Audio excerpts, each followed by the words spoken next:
আজকে আমি বল্টুকে ডিমটা খাবো। আরে আম্মু ওখানে কি করে? আমার জন্য ডিম কাটতে যা, কি মজা! আজকে আম্মু আমাকে ডিম খাওয়াবে মজা করে। হ্যাঁ বল্টু, আজকে আমি তোমাকে ডিম খাওয়াবো। হ্যাঁ আম্মু, তাড়াতাড়ি কেটে ফেলো।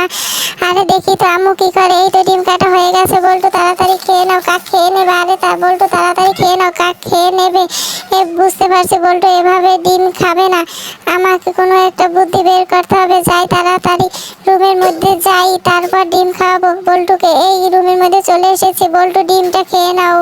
ও তুমি আমার দিকে তাকাও। ঠিক আছে আম্মু, আমি ডিম খাচ্ছি। কিভাবে ডিম? তাড়াতাড়ি খেয়ে নাও। আরে আম্মু কি করে? ডিম তো সব খেয়ে নিল। হ্যাঁ আরে বল্টু তো ডিম খায় না। তুমি আমার দিকে তাকাও, আমি ডিম খাচ্ছি, তুমি তাড়াতাড়ি খাও। তোমরা যদি তোমার মাকে ভালোবাসো তাহলে ভিডিওতে লাইক করো, আর যারা ভালো না বাসো তারা ভিডিওটা থেকে দূরে থাকো। যাক, এবার বুদ্ধি কাজে লেগেছে। আমার সোনা পাখি ডিম খাচ্ছে। আরে বল্টু তাড়াতাড়ি খেয়ে নাও, না হলে অন্য কিছুতে খেয়ে নেবে। আমার কোলে আসো আমার সোনা পাখি। আমার ভিডিওটা ভালো লাগলে সাবস্ক্রাইব করে সঙ্গে থাকবে।